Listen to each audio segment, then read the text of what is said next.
Thank you, band. What a great start. Yeah. Good morning, everyone. My name is Tiffany, and I will be your host for the next hour or so. So good to see so many people here on this dreary morning. If you could, please go ahead and silence your cell phone. We would really appreciate it. I want to welcome everyone who's joining us on Zoom this morning. We're so glad you're here as well. So we start every service with an acknowledgement of the native lands on which we gather. The Eureka Center for Spiritual Living acknowledges that the land on which we gather is the ancestral territory of the Wiyot peoples. This territory extends to the communities throughout most of Humboldt County, and we honor the Wiyot peoples today. Ho. Thanks. All right, so now we're going to kick things off with a song. So Donna, if you'll come up. Please stand and join me in singing "Thank You for This Day."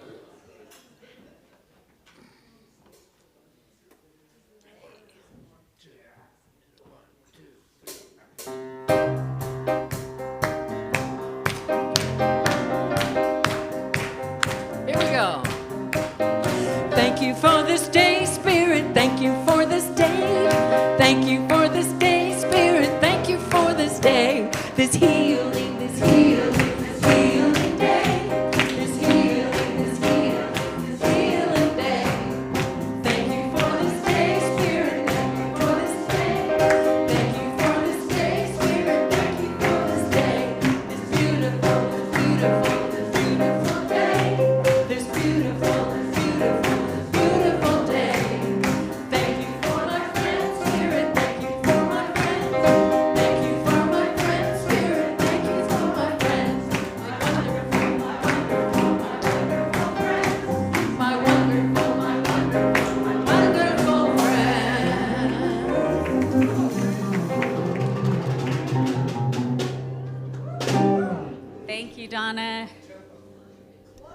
All right.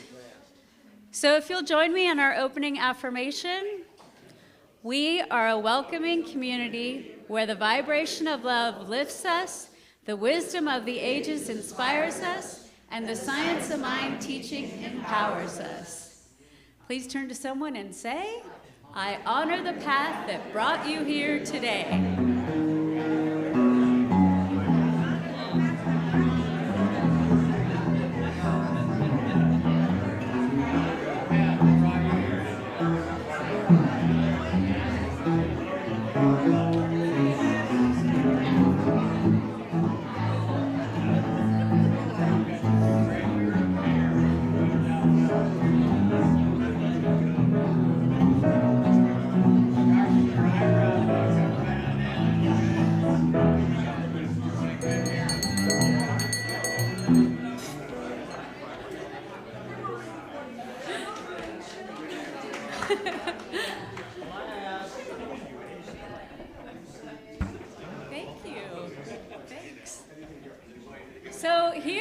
The list of all the things that are going on this week. So are we a celebratory place where we do a lot of stuff? Oh yes, we are.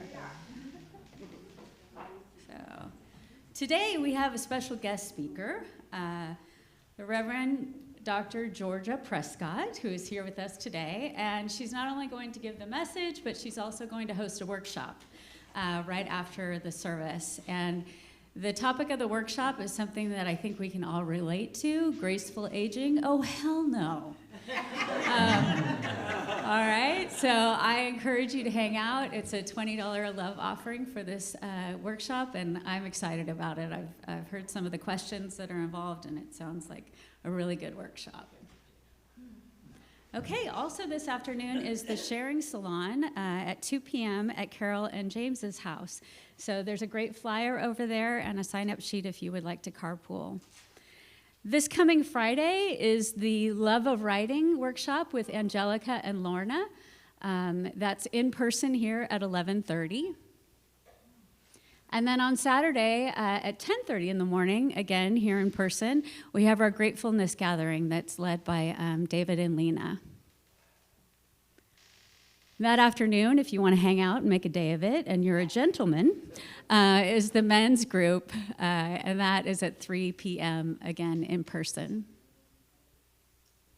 All right, next Sunday is the third session of Edward's class, Music Made Simple. So anyway, just a reminder that that is coming up as well. And then Art with Louise at the end of the month on the Saturday. They're going to be making Japanese postcards. I wanted to say the word, and now, Louise, I'm feeling a little intimidated. Ekagami. Ekagami. There we go. There we go. And the nice thing about this one is, just like all of Louise's art classes, she facilitates you being able to do it even if you have no artistic skill or any background, and brings all the materials as well. So anyway, and the cost is a love offering. All right, are we still looking for Zoom moderators? Because I see somebody Zoom moderating. Thank you. Thank you, thank you. Yeah. Do we need more? Okay, so if you're interested in moderating for our Zoom folks, please let us know. And thank you so much for volunteering. Really appreciate that. Yeah. So after our service today, we have practitioners who are available. I see that Susan is here, Michele is here, and then Reverend Angelica. So if you'd like to talk to somebody because there's something on your heart, or you want to learn more about what this is all about, please talk to one of them. As always, our little pantry is open to receiving donations.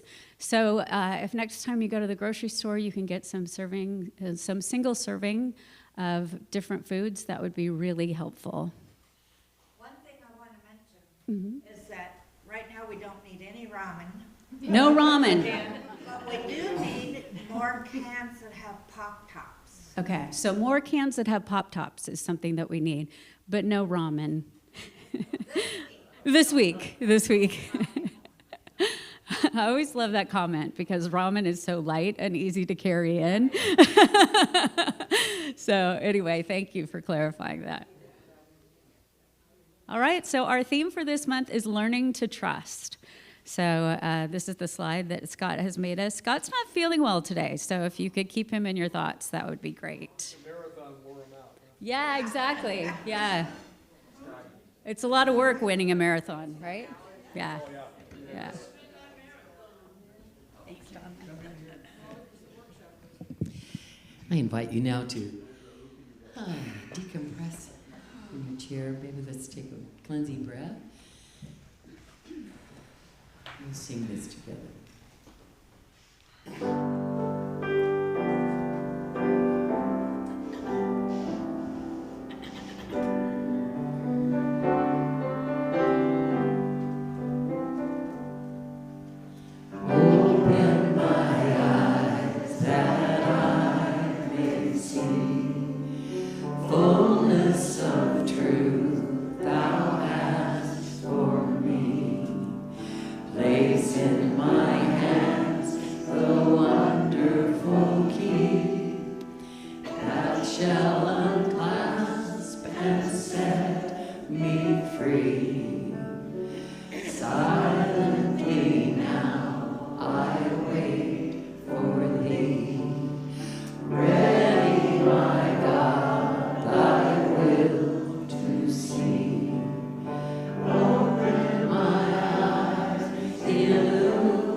everyone.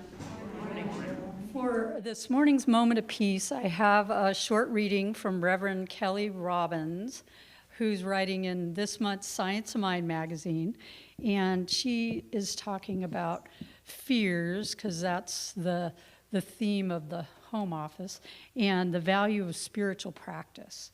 So she said, when we operate from a consciousness of fear, we create from a low level of consciousness. We can face our fears with a mindset of love, openness, and a desire to know the truth. When we act with integrity and honestly seek spiritual truth, our spiritual compass guides us. Your inner guidance system is directly connected to the divine and is unwavering in its loving, gentle nudges, showing you your next step. If you feel any limitation, this is a signal to turn within and center in your divinity. You may center with meditation, journaling, a walk in nature, affirmative prayer, or other ways. Use your spiritual compass to bring yourself back to the universal presence within you. Now I have a couple moments of silence, and then Jackson will sing us into our affirmative opening prayer. So just allow yourself to settle into your seat. Just take a few moments of silence.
I give unto you. My peace I give unto you.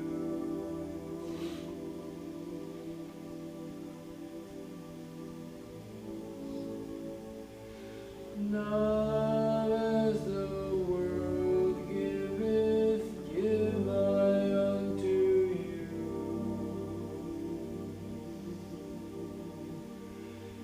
My peace I give unto you.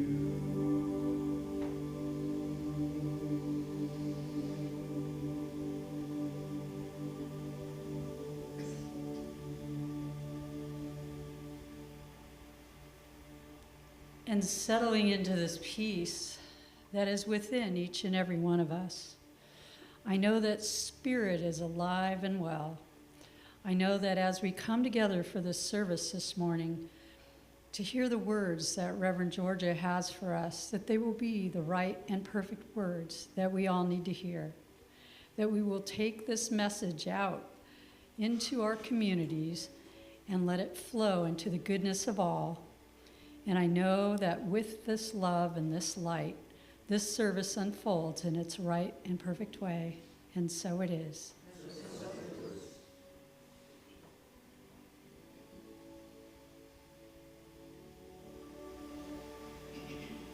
My peace I give unto you.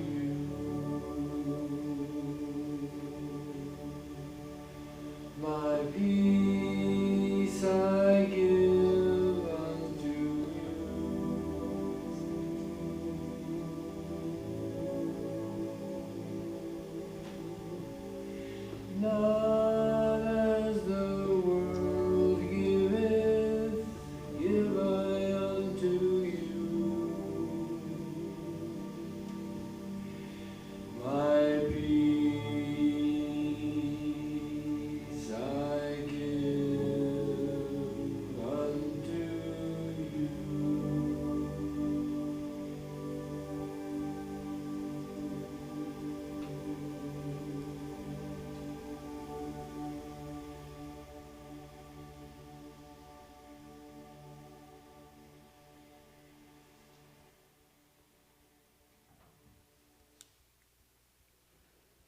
And now it's my pleasure and great excitement to have come up for Reverend Georgia Prescott.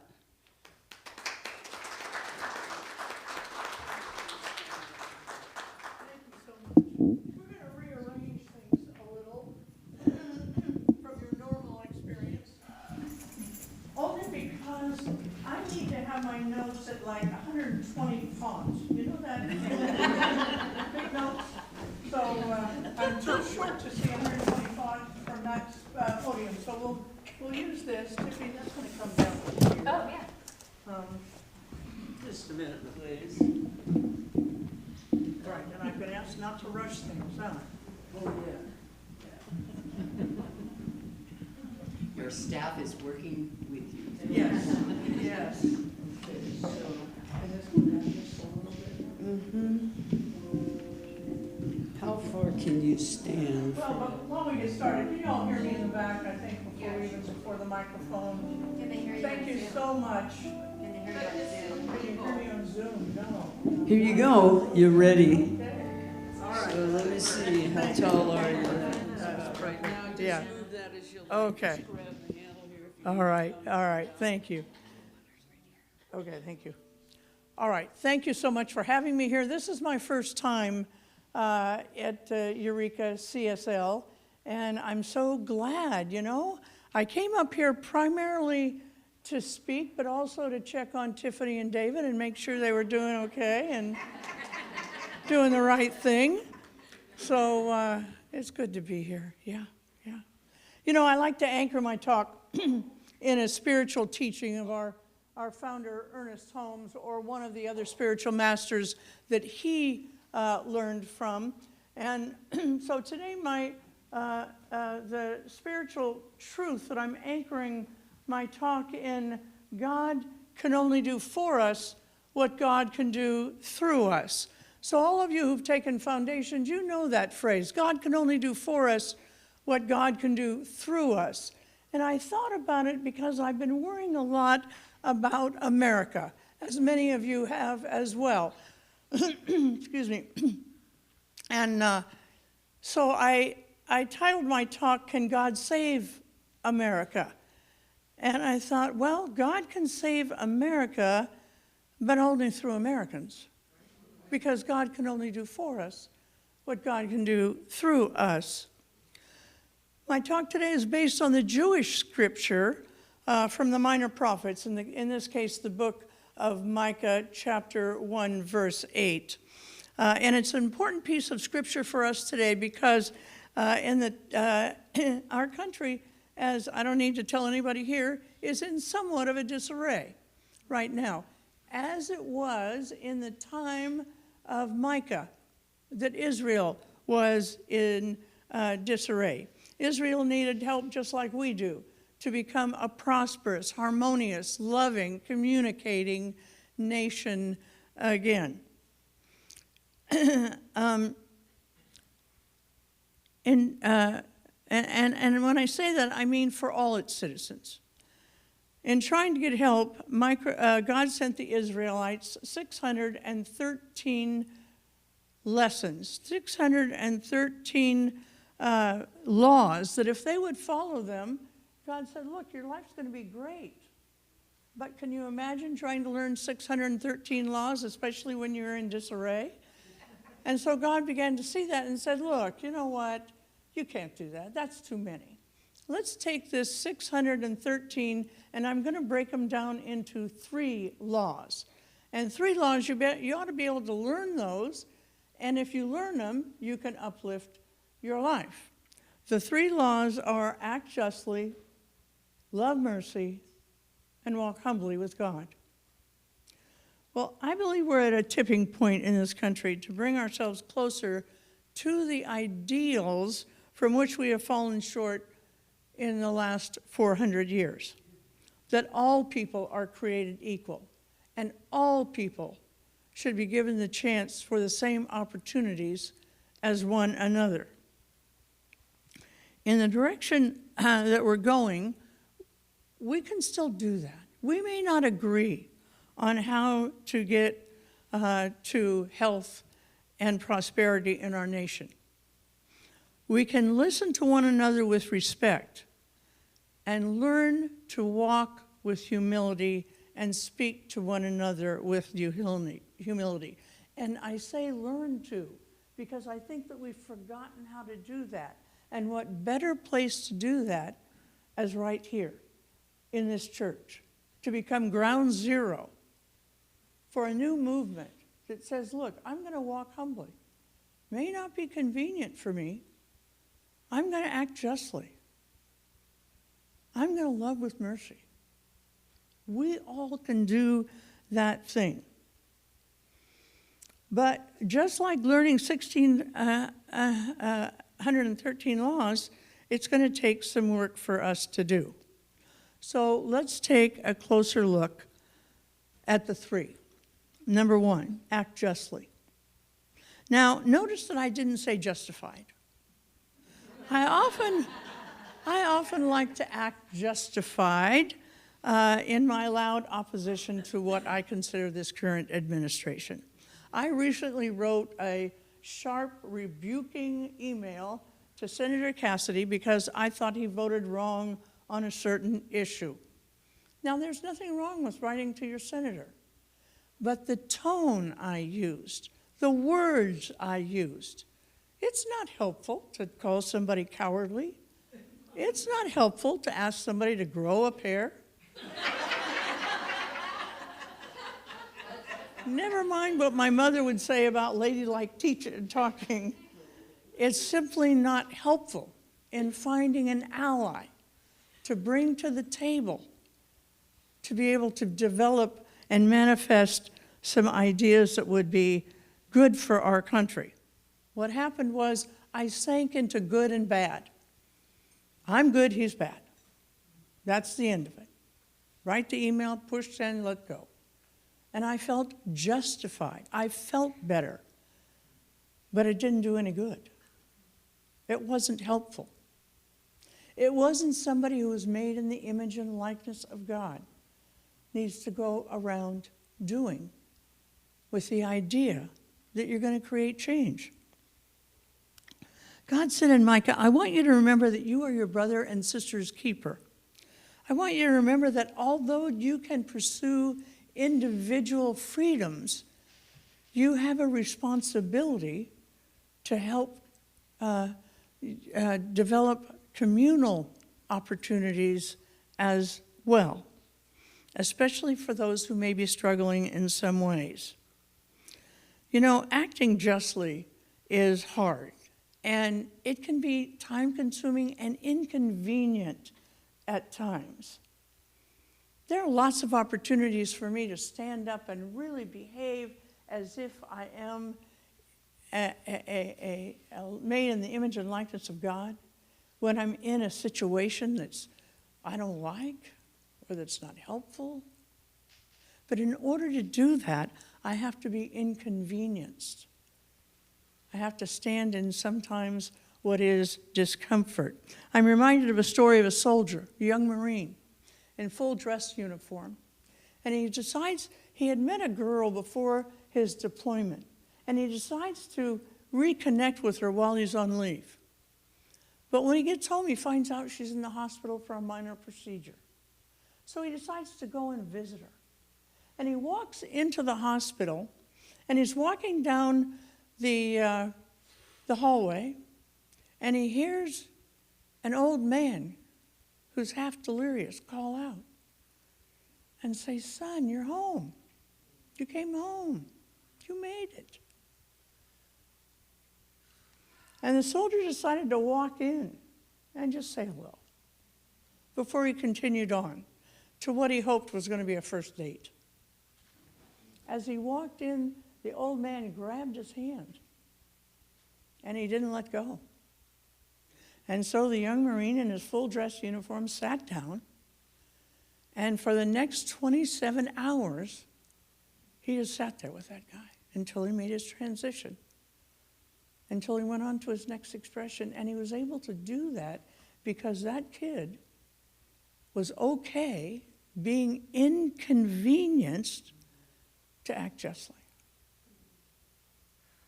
I don't know how many times I've walked away from opportunities to help someone on their journey, whether I knew them or not, because it just wasn't the right time for me. People of faith, we have to stand up and act justly. The second one is love mercy. Scripture says, I want you to be kind. In Micah, God's saying, I want you to be kind to all of humanity, whether they look like you, whether they love like you, whether they vote like you, whether they pray like you, whether they pray like you, speak, earn like you. All of humanity is made up in the image and likeness of God. Or as we would say in this church, as God expressing itself. See, if we could treat everybody as God expressing themselves, even on their worst days, because we know we've had them. We've had days when we have fallen significantly short of representing God in such a way that is powerful. Loving mercy with mercy and being kind can be challenging also. I actually don't feel very loving most days toward people who want to draw the circle of opportunity in America smaller. I have a lot of opinions about that, a lot of opinions, a lot of feelings about it. But the one feeling I'm trying to train out of myself is that they are other, that they are somebody different than I am. And there are times when I've heard people say, oh, you have to love that person. And I'm thinking, are you nuts? I can't love that person. And then I remember my family. You know, we all have family. We all have family who we disagree with at times. We all have family who have disappointed us at times. We've all had family who've, we've said, oh my God, get out of my face. Even though we disagree with them, we still love them. Even though we disagree with them, let somebody else come at them, and we are right there. So we do have that muscle to love somebody, even though we disagree with them intensely in our lives. I have a nephew who I love madly. He puts on his little red hat. And I'm thinking, boy, don't wear that red hat over here. But he does, because he knows he'll get a reaction from me. And we just know what we can talk about. We know what we can't talk about. My goal is to get to a place where I can talk about it with him, where I can say, David, not what the hell are you thinking, but tell me more about what you're thinking in your life. We understand that hurting people hurt people.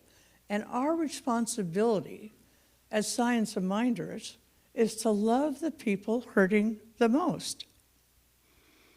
We believe in an unlimited good God.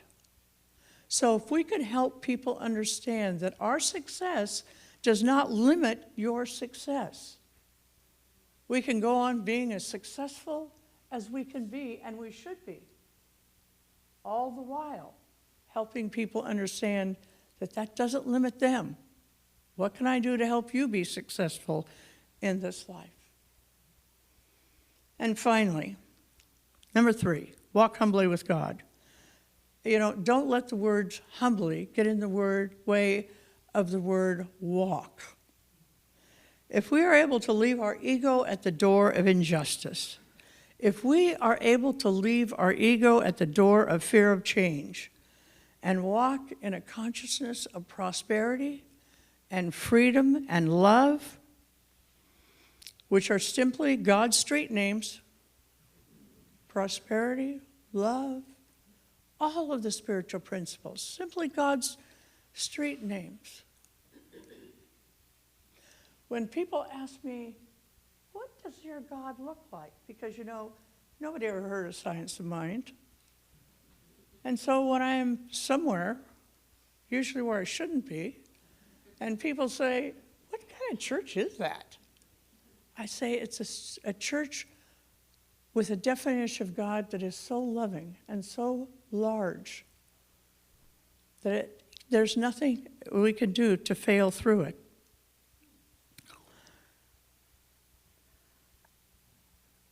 If we can embrace all of that, we will now begin to embrace the browning of America. America is getting browner, and it's okay.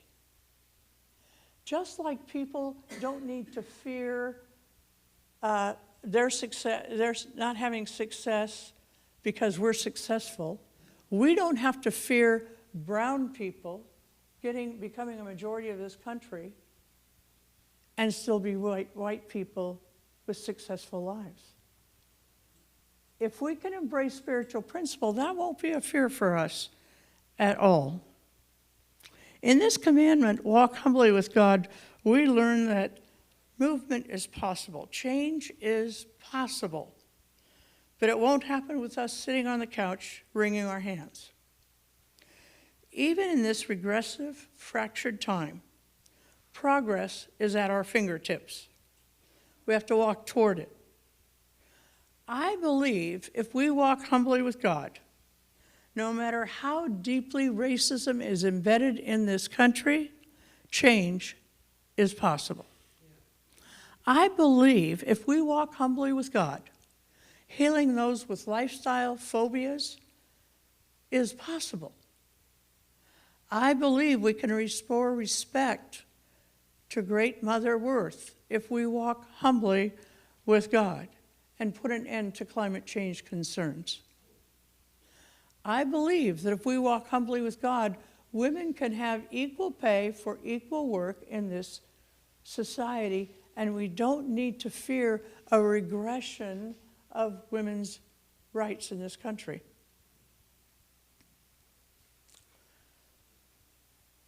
We serve a God that can do anything but fail, a God that can change people's hearts and open doors where they were firmly shut. I believe with God all things are possible. Now, what does it mean to walk humbly with God? It means to be in harmony, to first learn, and we're doing that in Science of Mind classes and on Sunday. We first learn about spiritual principles, and then we start using them.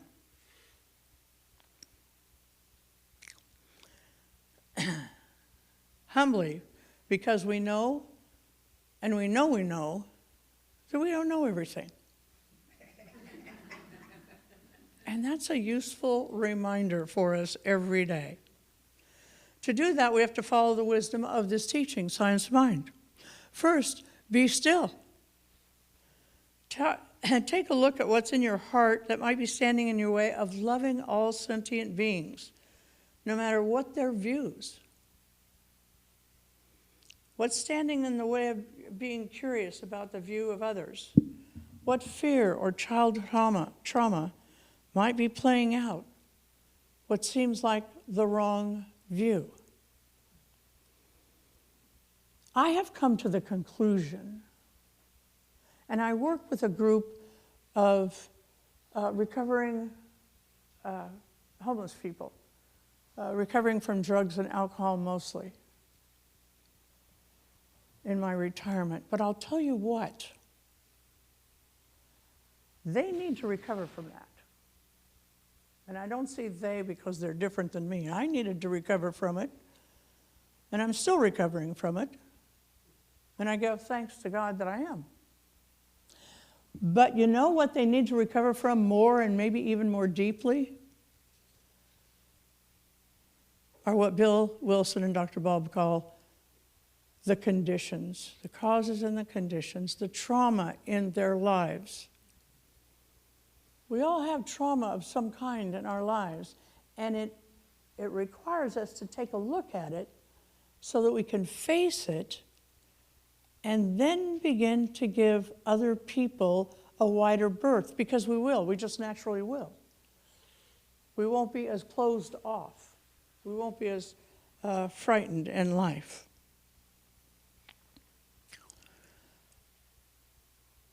Does that mean daily meditation? You know, I'm going to tell you that I've come to hate the word meditation because I think it scares people. I think people automatically think they have to give up 20 minutes. They have to pretzel themselves into a little pillow and be uncomfortable for 20 minutes and try and hear what God is saying to them. Now, here is the thing. I believe that if you are willing to give 5 minutes of quiet time to God, sit in anywhere you want in your house that's quiet, or your yard that's quiet. If you are willing to give 5 minutes to God every day in the silence and the stillness, with the focus just on being, God, do you have anything for me today? And be quiet and listen. It's why they say we have 2 ears and 1 mouth. So we can just be still and hear what the message is in our life. I promise if you give that 5 minutes, you're more likely to walk humbly with God, act justly, and love with mercy. And for those of you who say, look, I just can't quiet my mind. I have tried to quiet my mind. I even took a class in trying to quiet my mind. I can't quiet my mind. It just goes. I say, look, the last time you went to the movies and you sat there for 90 minutes and you didn't run around the theater in dust, you didn't try and go to the concession stand and help them make popcorn, you didn't do anything. You just watched the movie quietly. You sat for 20 minutes mesmerized. Look, God is greater than that. The message that God is giving you is greater than the movie Odyssey. To walk with God, to change a failing nation requires us to do 3 things. It requires us to have a vision. It requires us we stay engaged. It requires us we challenge all of the forms of ism with our voice. We speak of vision a lot in these churches, in CSL churches, because we believe to make it through the valleys of life, to weather the storms of life, we have to see the sun before it comes up. You know, I have a story I tell. I love this story. It's helped me so much in my life. There was a little boy, and his dad said to his father, look, Maria and I want to get away for a little weekend. Would you be willing to take Paco? And the grandfather says, well, okay, I've never done that before, but okay.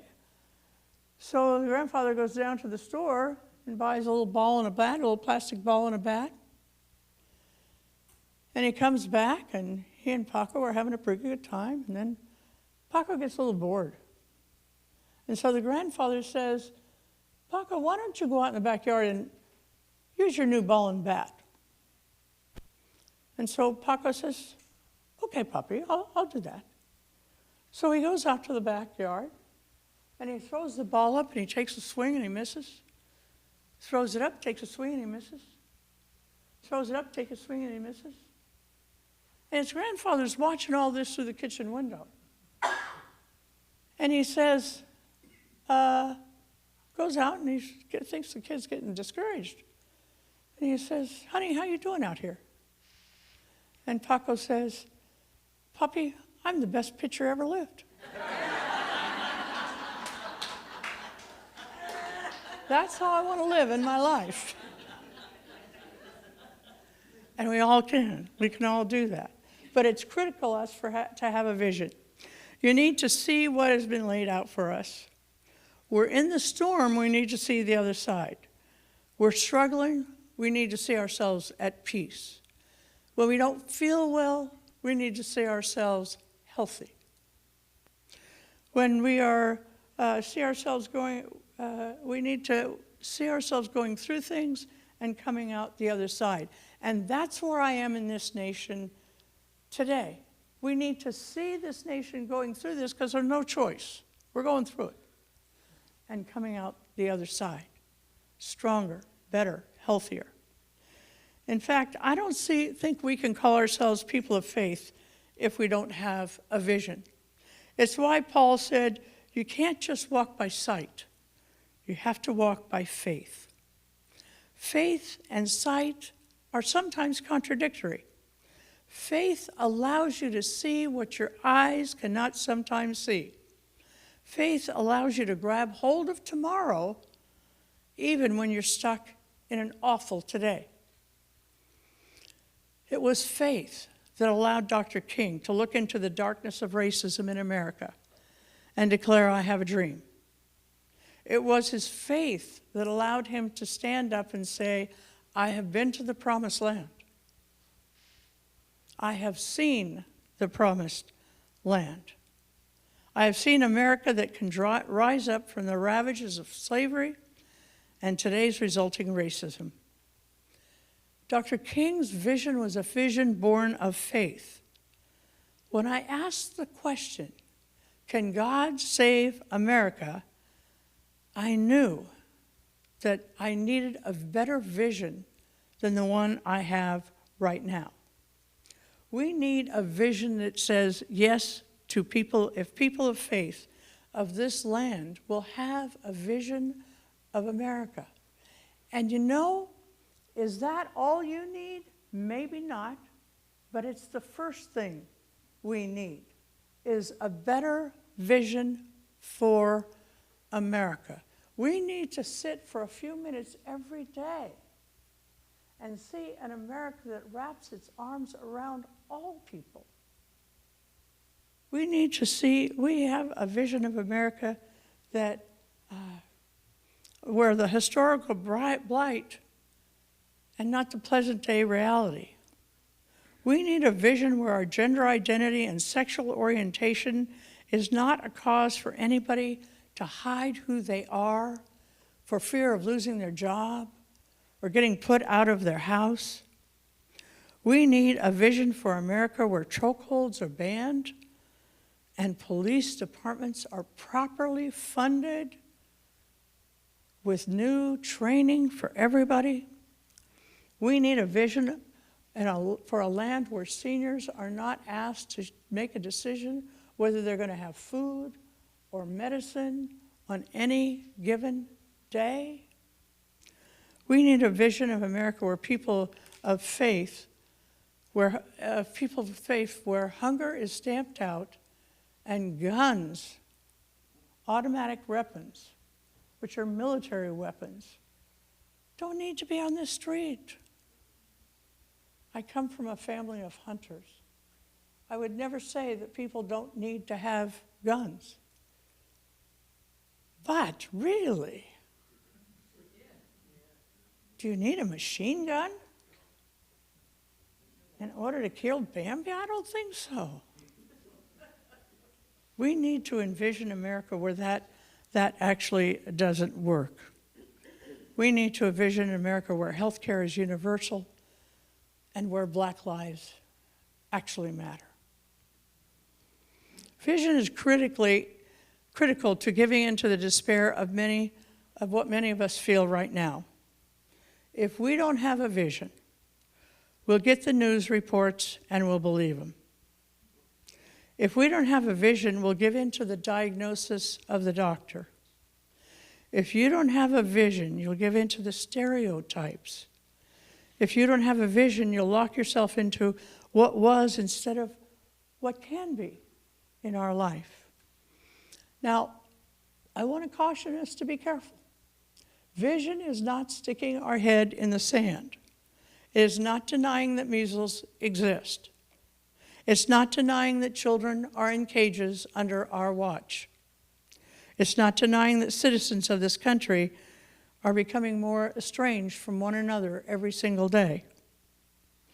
We work on those things by sight, and we know by faith that by seeing with our third eye, the solution to these conditions will begin to manifest. Ernest Holmes was very clear when he spoke about the law of mental equivalence.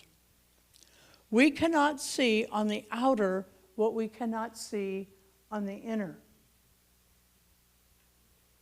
fundamental science of mind belief. You can't see on the outer what you can't see on the inner. Yes, racism is real.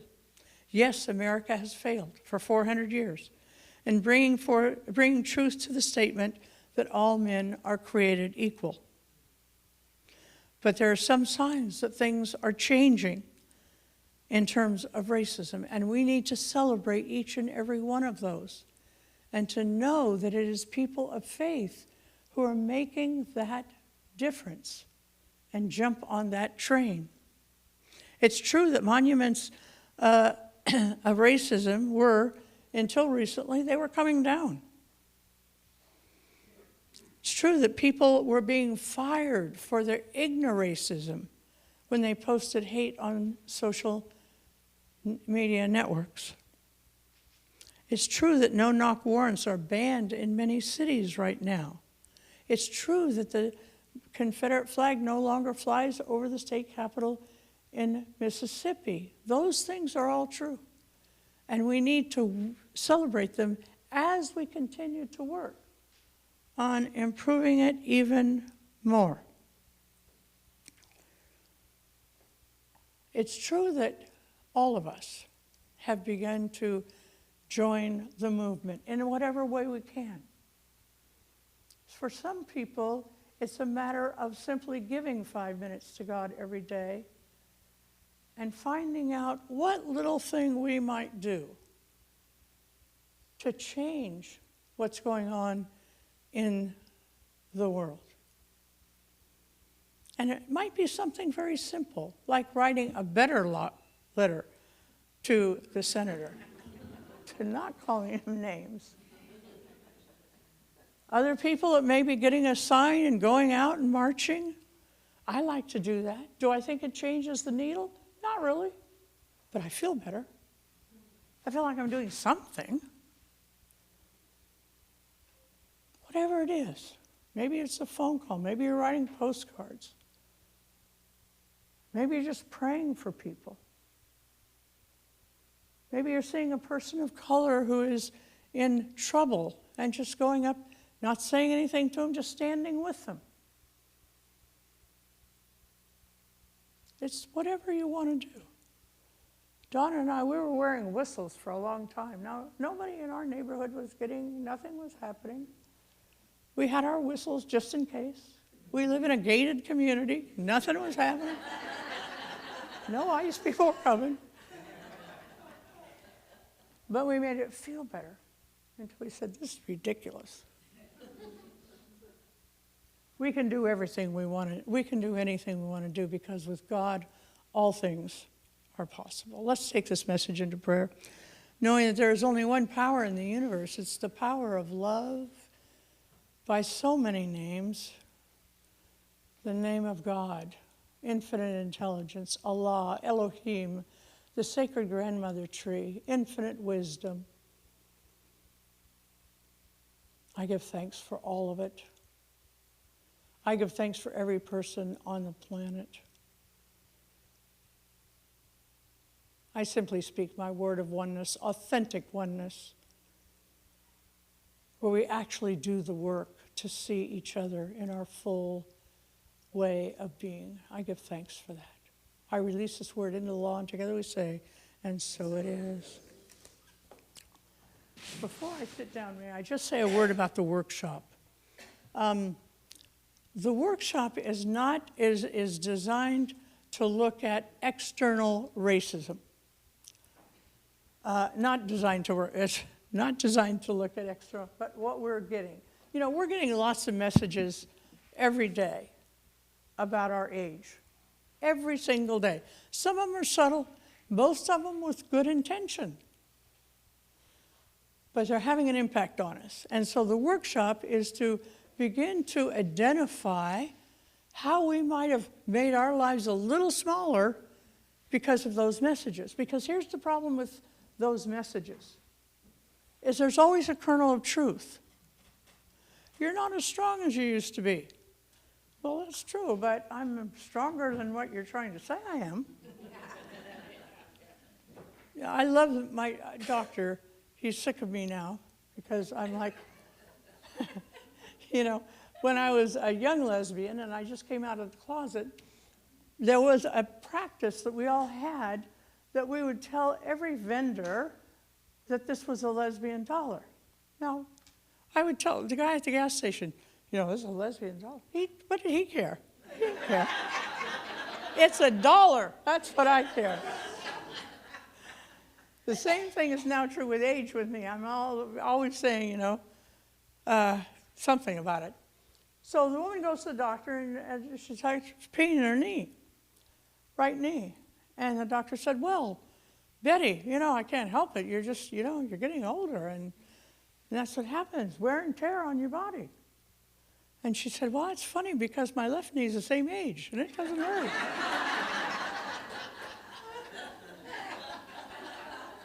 See, we take that stuff in. And like I say, it's very subtle. Sometimes it's just how people look at you, how they treat you. My mother, at her latter years of her life, she lived in a nursing home, and I would take her out to lunch once a week. And she loved Wendy's burgers because they were square. And for some reason, that totally tickled her imagination. So I would have taken her anywhere for lunch, but she always wanted to go to Wendy's. And we would go to Wendy's, and I'd push her up to her mind was sharp as a tack. Well, as sharp as it always was. And they would talk to me and say, what would she like? I'd say, she's right here, ask her. You know? And the woman wasn't being mean, she just didn't know. But it began to get into my mother. And so my mother would, as we were getting out of the car, my mother would start telling me what she wanted. I said, don't tell me what you want. Tell them. So it's a lot about, I'll do some talking, not as much as this, you'll be happy to know. But I'll do some talking, and I will, then we'll do some work together. It's a workshop. So I hope you'll consider coming. We'll have a lot of fun with it. And you'll begin to maybe see where you might have picked up some limitations in this life. So again, thank you. This is a beautiful church, by the way. I speak at churches all over now in my retirement. You'd think I'd just sit down, but I don't. And this is one of the prettiest churches I've been at, so thank you. Yeah, thank you.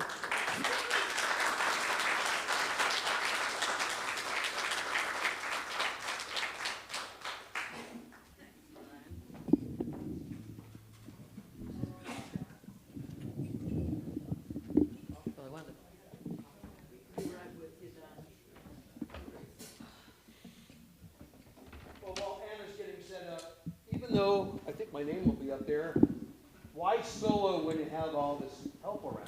Yeah. So it's going to say Jeff Smoller, but it's really us.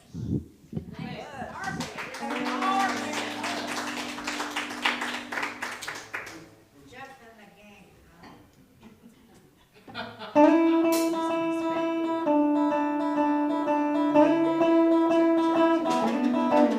Check, 2, 3, check. Coming out. Well, you heard about love giving sight to the blind. My baby's love caused the sun to shine. I miss sweet little thing. I miss pride and joy. I miss sweet little baby. He, my little lover boy. I love my baby, heart and soul. Love like ours will never be old. I miss sweet thing. I miss pride and joy. I miss sweet little baby. He's my little lover boy. You know I love my baby, fine as wine.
time. I'm his sweet little thing. I'm his pride and joy. I'm his sweet little baby. He's my little lover boy. Oh, yeah.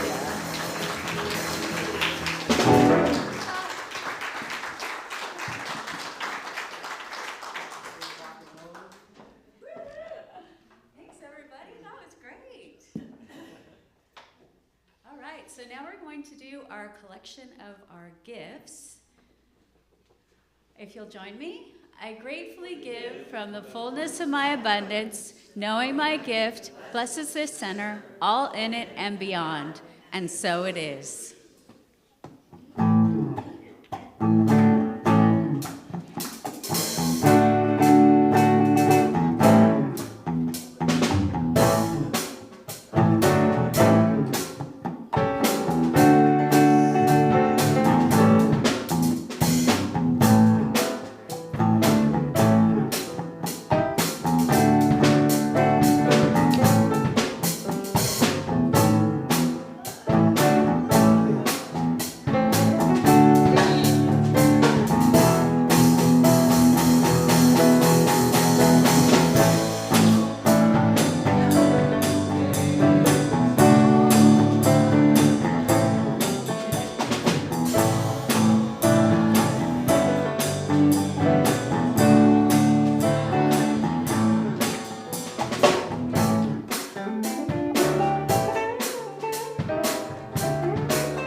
I gratefully accept these gifts on behalf of our center, appreciating both the people who gave them and the people that they will help, knowing that they will bless our center and the community and beyond. And together we say, and so it is. Thank you both. Is there someone who would like to come up and read our community statement of inclusion? Come on up, Rick. Yay. Thank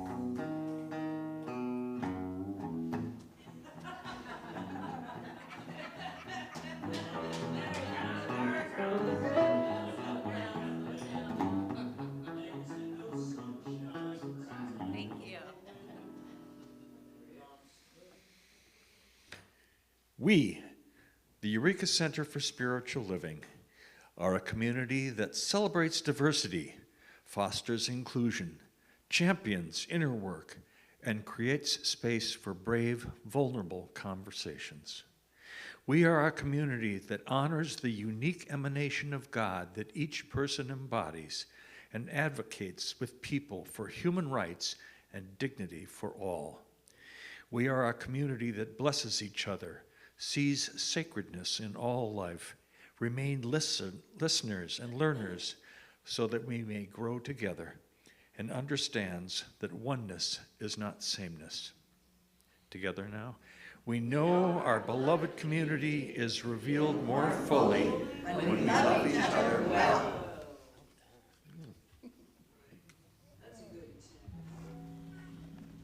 For those of you who are new to the community, that is the voice of most of our television promo work, and he has many voices, so he's way fun.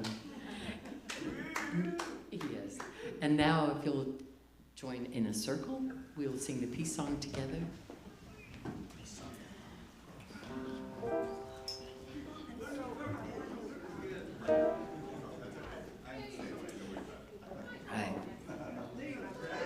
a good-looking group here today.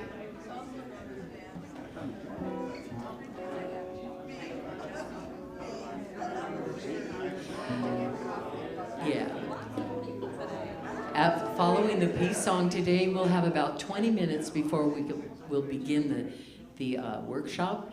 And from my husband and my excursions, we have some macaroni salad, and we have tomatoes out there from our greenhouse. So just whatever's out there, just go get it and go potty, and we'll have fun. Here we go.